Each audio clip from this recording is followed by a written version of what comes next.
গেল সোমবার দেশের বিভিন্ন জেলায় কালবৈশাখী ঝড়ের সঙ্গে উল্লেখযোগ্য হারে হয় বজ্রপাতও। এতে প্রাণ যায় অন্তত ১৬ জনের। দেশে প্রতিবছর বজ্রপাতপ্রবণ এলাকা বাড়ার পাশাপাশি বজ্রঝড়ের সংখ্যাও বাড়ছে।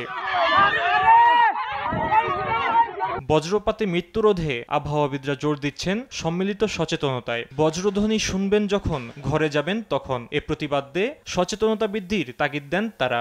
বজ্রধ্বনি শুনবেন যখনই, ঘরে যাবেন তখন, এইটাকে মেনে নিতে হবে।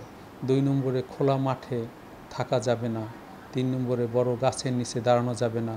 ৪ নম্বরে জলাধারে থাকলে ইমিডিয়েটলি জলাধার থেকে উঠে ঘরের মধ্যে অবস্থান করতে হবে। বজ্রঝড়ের পূর্বাভাস অল্প সময় আগে পাওয়ায় বজ্রপাত এড়াতে পর্যাপ্ত সময় পাওয়া যায় না উল্লেখ করে তিনি বলেন, মেঘাচ্ছন্ন পরিবেশের পাশাপাশি উত্তর পশ্চিম আকাশে কালো মেঘ জমলে বজ্রপাতের সম্ভাবনা বেশি থাকে। তাই এ সময় মানুষকে নিরাপদ স্থানে অবস্থান নিতে হবে। মে মাসের প্রথম সপ্তাহে দেশের বেশিরভাগ জেলায় বজ্রসহ বৃষ্টি ও ঝড়ের পূর্বাভাস দিয়েছে আবহাওয়া বিভাগ। সেই সঙ্গে অভ্যন্তরীণ নদীবন্দর ও সমুদ্র বন্দরগুলোতে সতর্ক সংকেত দেওয়ার পূর্বাভাস দেওয়া হয়। এইবার মে মাসে বঙ্গোপসাগরে 1 থেকে 2টি লঘুচাপ তৈরি হতে পারে।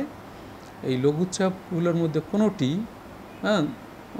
নিম্নচাপে রূপ নিতে পারে অথবা ঘূর্ণিঝড়ের রূপ নিতে পারে। দিনে 4 বার অভ্যন্তরীণ নদীবন্দরের জন্য কোন এলাকায় এবং কোন জেলার উপর দিয়ে বজ্রঝড় বয়ে যেতে পারে তা উল্লেখপূর্বক আমরা অভ্যন্তরীণ নদীবন্দরের জন্য সতর্কবার্তা দিয়ে থাকি। 1 মে থেকে একদম 7 মে পর্যন্ত দেশের বিভিন্ন অঞ্চলে বজ্রমেঘ তৈরি হবে, এর সাথে থাকবে বজ্রপাত।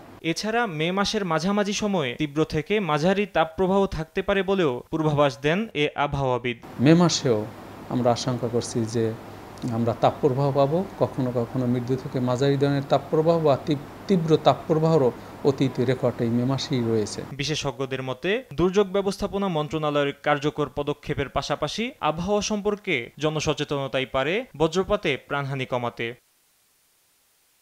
ফাহিম ইউসুফ, দেশ টিভি, ঢাকা।